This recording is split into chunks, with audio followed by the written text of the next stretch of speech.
Carlton v Collingwood. Collingwood, J. Dacos, 1 vote.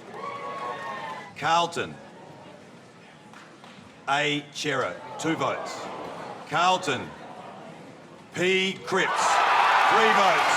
And I declare the winner of the 2022 Brownlow medal is Patrick Cripps of the Carlton Football Club. Patrick Cripps won the 2022 Brownlow medal, but as we know, he almost didn't due to suspension.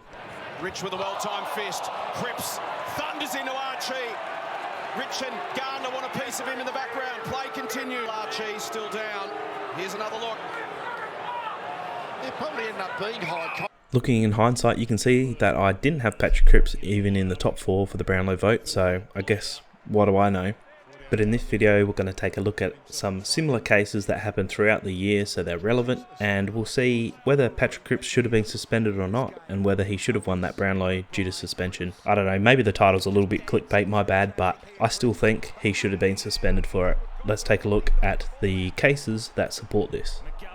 In round 1 2022, Junior Rioli absolutely crunched Matt Rowell. Initially, he got given 1 week for this. Later, West Coast actually used Nick Riewoldt's infamous mark as evidence as to why the ban should be overturned. Later, we'll take a look at a graph of how I'm going to rank each incident, and lastly compare them to Patrick Cripps and see whether he should have been banned or not. Riewoldt, remarkable. After one of the great marks, you will see that time and time again. Riewoldt running with the flight of the football. There is a beauty and a grace in toughness, and Riewoldt showed it then.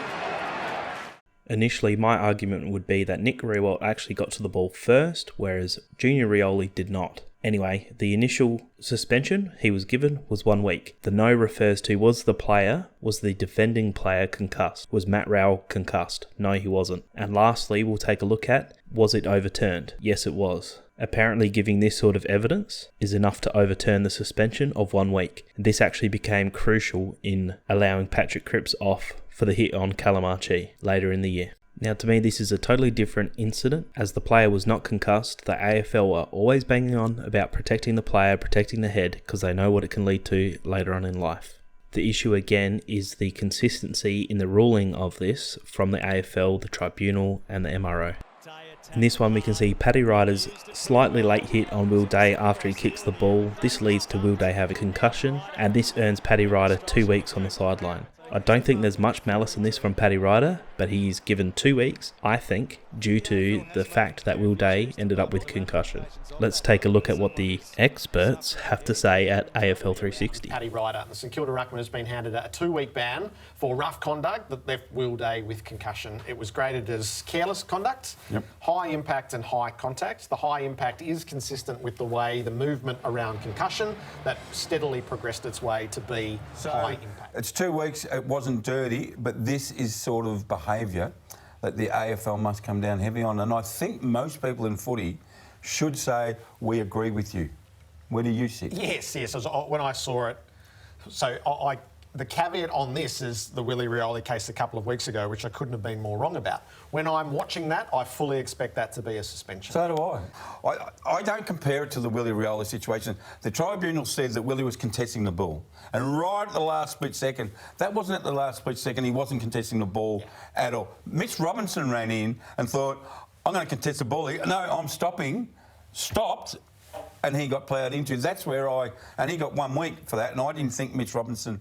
Let's just ignore the fact that Robbo just argued with himself. Anyway, the initial suspension for Paddy Ryder was 2 weeks.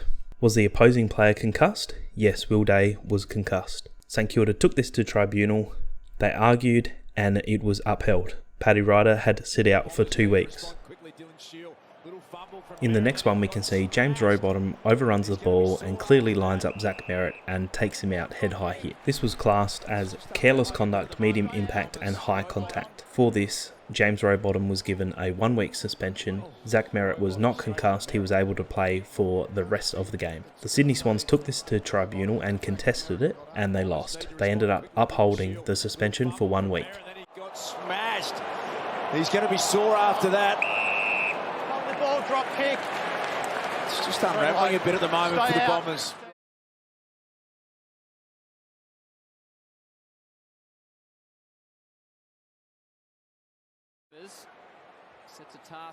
Marlion Pickett was given 1 week for his hit on Dylan Moore. This was classed as careless conduct, medium impact and high contact. Richmond Tigers took this to tribunal to contest it. Dylan Moore was not concussed and they felt it was a legal shepherd. Richmond lost this and Marlion Pickett had to sit out for another week.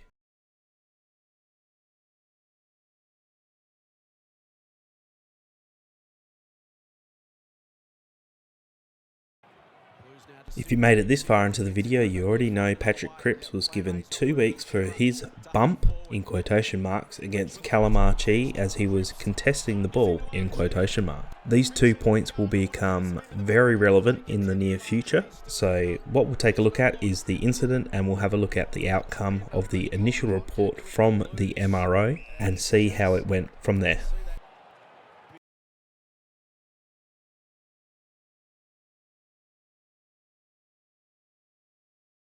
Now, from my understanding, and please remember this is how I understand it, I could be wrong, that the MRO or the umpires are able to give the player a reportable offence. This goes to the MRO, which is the match review officer. They'll take a look at the offence and grade it depending on the grading table, which I'll show you in just a second, and they determine what the suspension is, whether it's a fixed financial sanction or whether it's a week to whatever weeks suspension.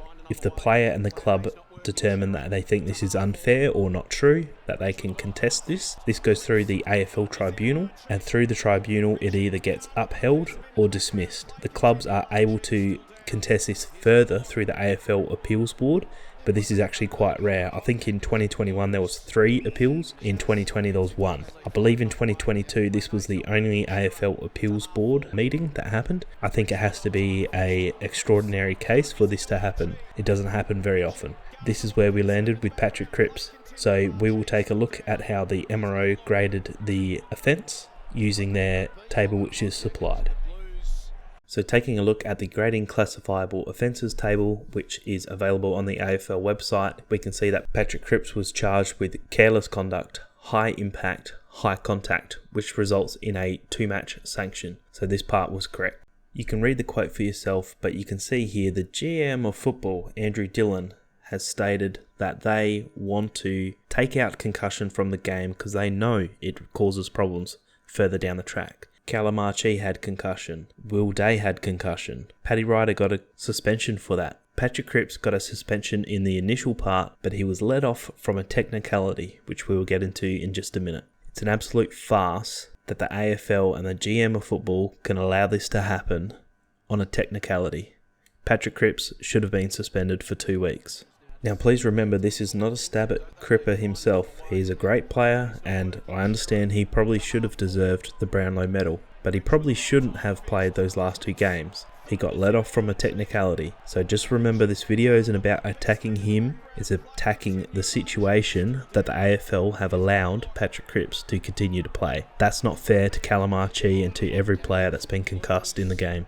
On the AFL website, you can see some of the comments made between the 2 parties, between Carlton and the AFL. The main contention came down whether Cripps bumped AhChee, but neither he nor the other council were asked that. Therefore, they cannot actually rule whether the bump existed or not because they were never asked about a bump.